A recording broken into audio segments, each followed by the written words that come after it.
প্রথমে একটি হামলা, এরপর পাল্টা হামলা। সৌদি আরবের বিরুদ্ধে চরম অ্যাকশন নিল ইয়েমেনের ইরান সমর্থিত বিদ্রোহীরা। ৪ বছরের যুদ্ধবিরতি ভেঙে আবারও সংঘাতে জড়ালো সৌদি আরব এবং ইয়েমেনের হুথি বিদ্রোহীরা।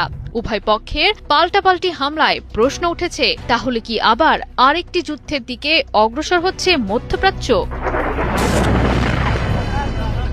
হামলার ঘটনাটি নিয়ে ইতোমধ্যেই একটি অনুসন্ধানী প্রতিবেদন প্রকাশ করেছে আন্তর্জাতিক সংবাদ মাধ্যম এক্সিওস। জানায়, প্রথম আঘাতটা আসে সৌদি আরবের তরফ থেকেই। পরিকল্পনা মাফিক ইরান সমর্থিত হুথি বিদ্রোহীদের ওপর হামলা চালায় রিয়াদ। বলা হচ্ছে, হামলাটি চালানোর আগেই মার্কিন প্রেসিডেন্ট ট্রাম্পকে বিস্তারিত জানিয়েছিলেন সৌদি যুবরাজ মোহাম্মদ বিন সালমান। গেল শুক্রবার ট্রাম্পের সঙ্গে ফোনালাপ সারেন সৌদি যুবরাজ। ট্রাম্পের নীতিগত সমর্থন আর অনুমোদন পেয়েই ইয়েমেনের বিদ্রোহী গোষ্ঠীটির ওপর হামলা চালায় সৌদি আরব। চলতি সপ্তাহের সোমবার আঘাত হানে ইয়েমেনের সানা বিমানবন্দরে, যার জেরে সানা বিমানবন্দর সহ আশেপাশের এলাকাগুলো খালি করার নির্দেশনা দেয়া হয়।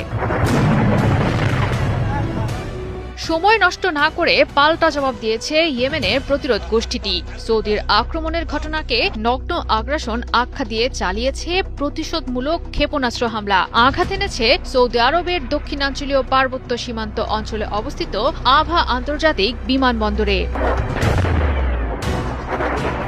মূলত সংঘাতের সূত্রপাত হয় প্রায় 10 দিন আগের একটি ঘটনাকে কেন্দ্র করে। সে সময় হুথি নিয়ন্ত্রিত সানা শহরে অবতরণ করে ইরানের মাহান এয়ারের একটি বিমান, যেখানে ছিলেন হুথি গোষ্ঠী নেতাদের একটি প্রতিনিধি দল, যারা মার্কিন ইসরায়েলি আগ্রাসনে নিহত ইরানের সাবেক ধর্মীয় নেতা শহীদ আয়াতুল্লাহ খামেনির জানাজায় অংশ নিয়েছিলেন। তবে এর আগে 1 দশকের বেশি সময় ধরে ইরান থেকে সানায় বিমান চলাচল বন্ধ রেখেছিল সৌদি আরব। দেশটির আশঙ্কা ছিল, ফ্লাইট চলাচল অব্যাহত থাকলে হুথিদের কাছে অস্ত্র পাঠাতে পারে ইরান, এমনকি শিয়া বিদ্রোহী গোষ্ঠীটিকে উস্কে দিতে উপদেষ্টা পাঠাতে পারে ইরান।